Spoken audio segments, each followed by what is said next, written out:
Sweet. Okay, cool. Hi, everyone. My name is Michelle, and I'm from Blueprint Boulder. I'm going to be leading the workshop today. So before we talk about APIs and all that cool jazz, I just want to give a quick intro to Blueprint Boulder in case you haven't heard of us. So basically, we're a new student org here at CU. Our mission is to make technology accessible and useful for those who create communities and promote public welfare. TLDR, that basically means we're a group of students who use our technical and design skills for social good by building software for nonprofits. This semester, we're working with a few nonprofits, and they are Thinking Huts, Girls Inc. Metro Denver, and Safe House Denver. Each one has a pretty cool project allocated to it. Girls Inc., we're making a web app for their girls to be able to engage with their after school programming online because they used to do things in person. So the pandemic has hit them hard and we're helping them get through that.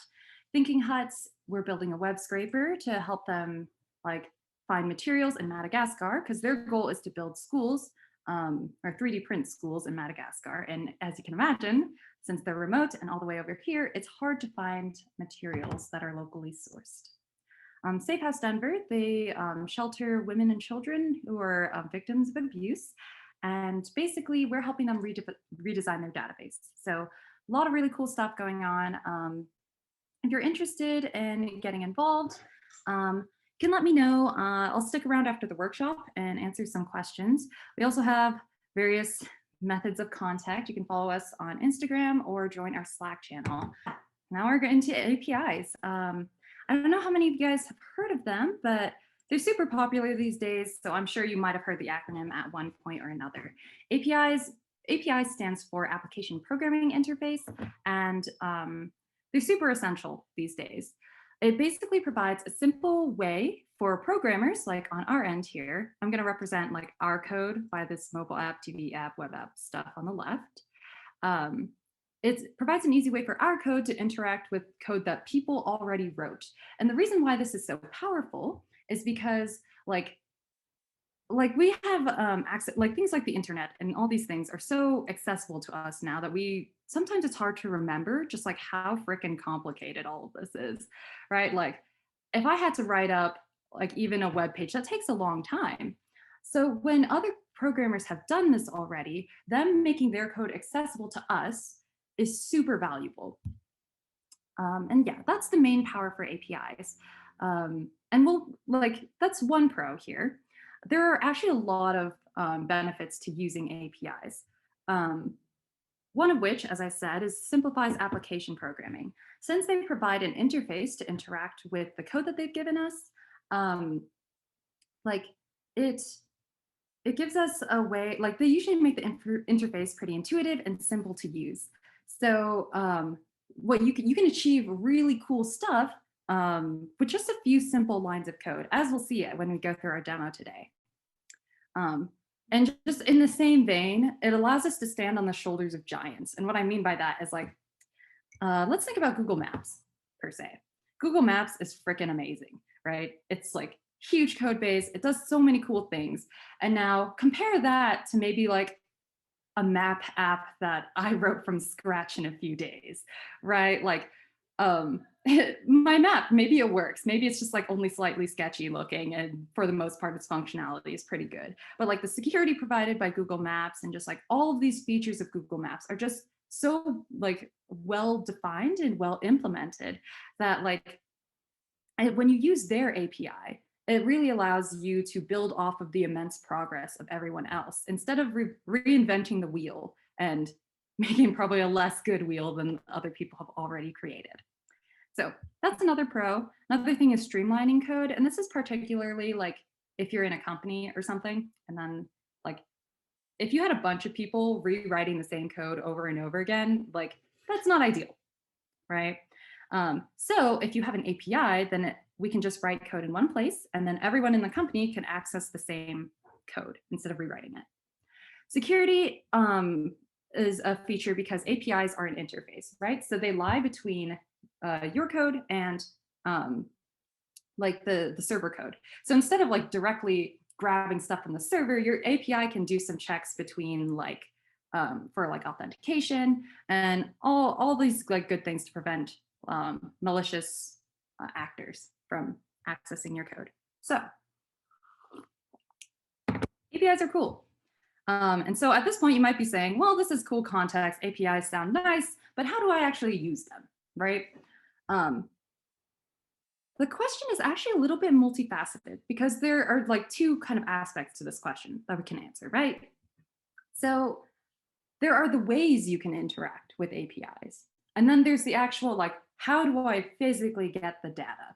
And we're gonna cover both of those right now. So the first thing that I'm gonna talk about is the ways to interact with APIs.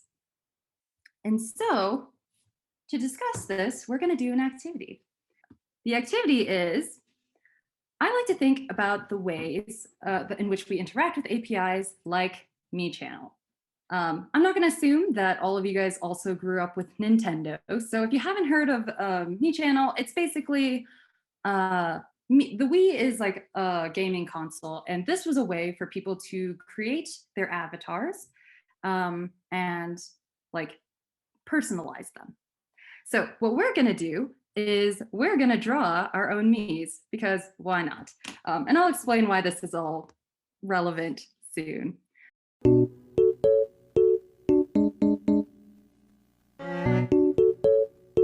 Now you're probably wondering, why the heck did I make you do that?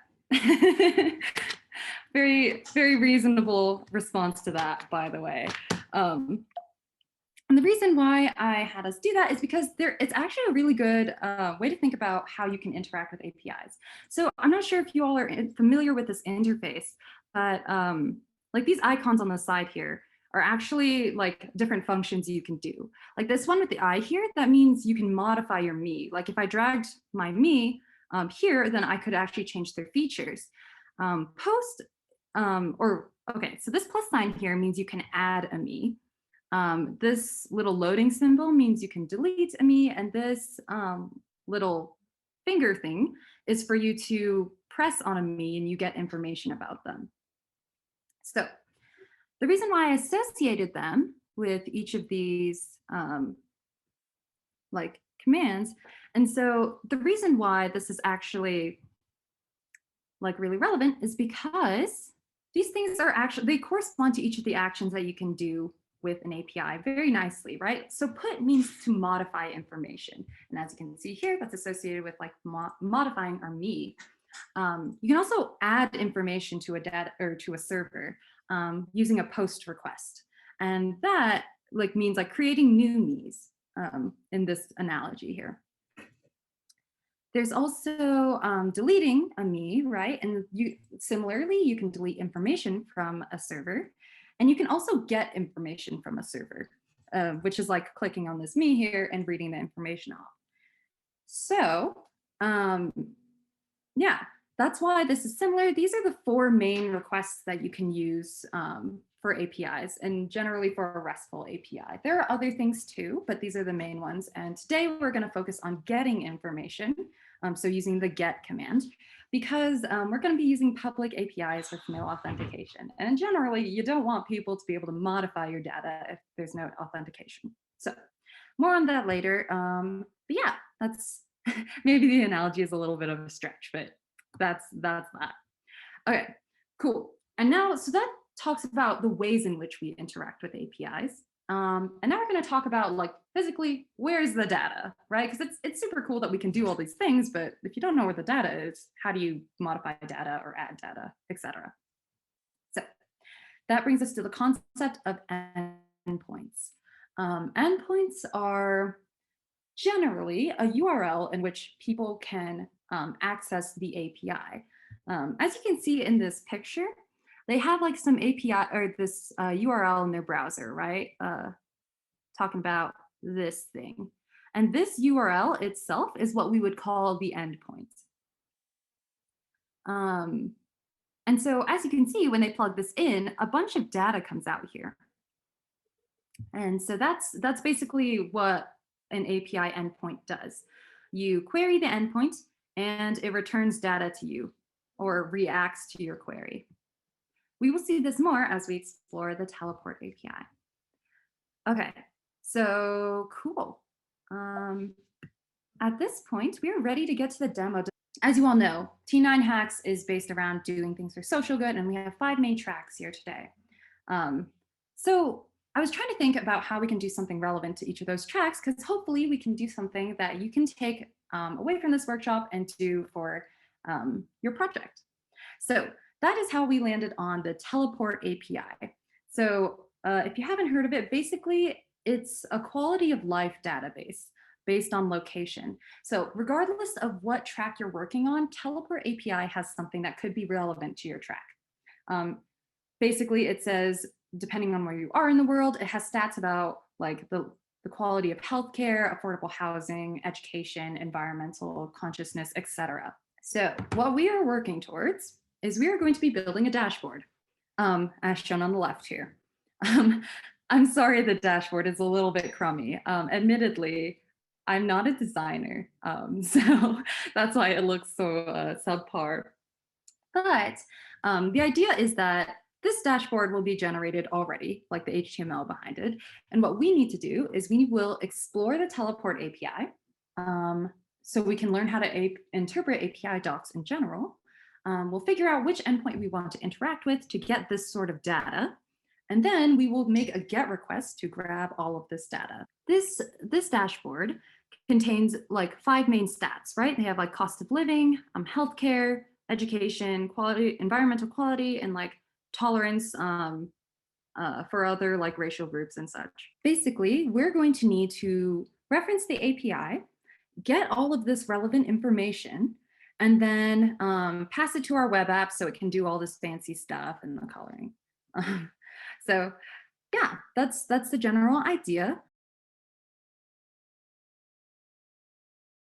So before we can like do this workshop, we have to make sure that you all have these prerequisites. Does everyone have Python installed? Yeah, if you don't have Python installed, you can always use like maybe some other like online Python IDE, but generally it's ideal if you have Python installed, and if you do, you should also make sure you have these 2 libraries installed. For those of you who have Git, I'm sure you are familiar with how to download code and stuff. If you're not, that's okay.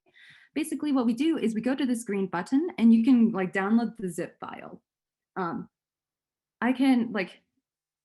think if you aren't familiar with it, I can try to show you what it's like. You just download it, unzip it, and you should get this like folder full of code. When you download this code, this zip file should have come up. And once you click on the workshop or the zip file, you should get a directory in Finder that contains all of this code. I have it open already in VS Code, but if you don't, take a minute, download this, and open it up in your editor. So we're going to open it up to starter code. These other files, finished code, don't look at it because that's like spoilers. You don't want to do that to yourself. But it's like to help you troubleshoot just in case you're having like server errors and it's not working for like other reasons other than your code. util.py just contains some utility code. We will be using that, but you don't need to make modifications. We're going to make all of our modifications in the starter code. Now we have this code. Yay, this is where we're going to be writing everything. But before we do that, let's go to the Teleport API. So as you can see, this is the URL that you should go to. And this is the website that we're going to go to. Click on API and then click on getting started. Yeah, so this is showing us examples of different API endpoints that we can access. And so we're going to be looking for a specific endpoint, right? The one that returns all of the data that we need. So we're going to scroll down to the income, living costs, and quality of life data section. And that looks like, they're all in all caps. So, yeah, this one. This one with this chart here. Basically, when we look at this page, right, they say some interesting things. They mention, so Teleport aggregates all these data sources, and they provide all these metrics. Like, as you can see, cost of living, housing, healthcare, these were things that we're interested in, right? Here they say you can tease this information out for San Francisco with the following request. And then they give us a URL. This is a real world example of the endpoints that I was talking about. This URL will return information to us. So if we copy this URL and we put it in our browser, we get data. So this is super cool, right? It's also like really hard to read. So I'm gonna go back to this section, but like this is like basically demonstrates to you how you can access an endpoint. As you can see, they're talking about like little comments about them, and it has all of this information. It's a lot easier to read here, so I'm gonna show you here.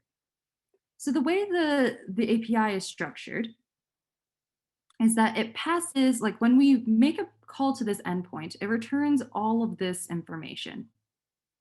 And the part that we're interested in is this section that says categories, and then it specifies the type of category they're talking about, and then it gives it a score out of 10. So as we can see for San Francisco, the score for housing is like really low, which makes a ton of sense considering how expensive it is to live there, right? So we're going to use this URL in our code. To demonstrate what our code does, go to your terminal or however you run your Python code, and we're going to run our web app. So I'm going to say Python starter code. And you should see all of these, all of this like response text. This indicates that we're like our server is up. And what we can do is we can go to our browser and type in localhost 5000. And this will be our dashboard web page so far. All of this is in the instructions too, if I was going a little bit fast. Now we get this page. And as we can see, right, the page says delete me. As you can see, your page displays this the information that this function returns. And as you can see, like when you go to this code here, that's exactly what happens. The first line in our code is to return this statement. So that gives us a hint. We return a string, and that's what will be displayed on our page. Okay. So now that we know that, let's go through the code that we're looking at real fast, because I know it's like probably a lot of unfamiliar things. So I just want to like clarify some of these things. They're a lot simpler, I think, than they look. So this stuff. I'm sure if you're familiar with Python, you know what this is, but basically I'm importing a bunch of libraries. This requests one is the one that is the standard library in Python to query APIs. And so that's the one we're going to be using. And the rest of them, I'm just going to say, don't worry about it, because Flask is more for the like web app generation. And I've already done that in like the util code for you. So you don't have to worry about that. And this import lib library is just to import that code that I wrote already. So this stuff, don't worry about it. This is actually something that we will use. Okay, and now this part of this code is also another bit of like Flask syntax, but basically it's saying that our web app, which we have running at localhost 500 or 5000 here, on the home page, we're going to return this information as we saw. This is where we're going to be like making our API calls code, and where we will generate our dashboard. And so once we're all done, on this page, we should see our dashboard pop up. And this last part here is another one of those don't worry about it sections, because this is just to run our code and make the app go, basically. So this is where we'll be writing our code and will be our main focus for today. So now that we've looked at that code, first we're going to grab that URL that we found in the teleport API docs. This is usually like a good first step to do, just to make sure you're like querying the right information and making sure that your query is working. So that's what we're going to do. We're going to go back to these API docs. We're going to grab this example URL, and then we're going to paste it in this URL section here. Be sure to delete this delete me line as it tells you to, so that we have this URL at our disposal. Okay, Then we're going to make a get request. And so what we're going to do is we're going to use the requests library. We will say requests.get, and we will pass in our URL, and it will give us a response. And that's cool. This one line is all we need to do to make a get request. Like I told you guys earlier, right? Like APIs make things super easy. So this is really nice. This second line here is just to let us know whether our request went through okay. Like it's going to return a status code, and the status code we're looking for is 200. Because that's what APIs say when the API transaction went through well. So we're going to copy this, and we're going to replace this line here. All right, and once you do that and save your code, if you go back to localhost and refresh, you should see 200. Yay, that's the good return status code that we want. All right, so now we're going to take this data that we're looking for, right? And we're going to convert it to JSON because it's probably like, you're probably like, I wonder what response is. Isn't that the JSON already? What Python does is it responds, or it has an object that contains all of the information, but it contains other things as well. Like, as we can see, if we do .status code, that means that we're like querying the response object to get the status code. And so we could also do that for like .content, etc. And so we're going to do exactly that. We're going to say, I want the JSON from this response. And we're going to see what that JSON looks like, just to make sure we got the right data. Okay, I'm going to delete this line because we don't want to return that string anymore. And now I'm going to replace this line with the code from the instructions. If I save that and I go back to localhost, should see a bunch of JSON data. If you're wondering, like, what is this hecking mess? Like, we saw it already in the API docs, but if you want to see it in more detail, you can always go to like this JSON beautifier and then look at it in a more formatted string. And so here you can see, yes, this was the data we were looking at earlier. These are the data points that we wanted. All right. So we are now ready to generate our dashboard. Exciting. Okay, so now that we're able to do that, all we have to do is delete the line that returns our JSON. And notice the code that we have below here. This code has like, as I said, I wrote some utilities, right, that generates the dashboard. This is that utility. It's saying I'll generate the HTML for this location, which we'll specify later, and the JSON response that we were looking at in the JSON beautifier. It takes in all this data and it generates our dashboard. So this is already done for us. And literally all we have to do is we have to go here and refresh. Ta-da! It's all good. So notice about like a couple things about this dashboard, right? Usually a location is supposed to pop up. Like when we had this here, we saw that we want a location to pop up here, and we want to be able to change that location, right? Because I don't want to look at San Francisco stats all the time. I want to be able to look at other places like Denver, as I listed, and other major cities that you guys can search up. Of course, it depends on what the Teleport API has, but that's why I wrote a utility that actually checks Teleport API and sees if it has the major city that you're looking for. So that's our next step. We are going to adjust our code so that we can give a location of our choice, and then our dashboard will bring up the stats for that location. So what we're gonna do is we're gonna look at this utility that I wrote here. Specifically this first function, check valid location.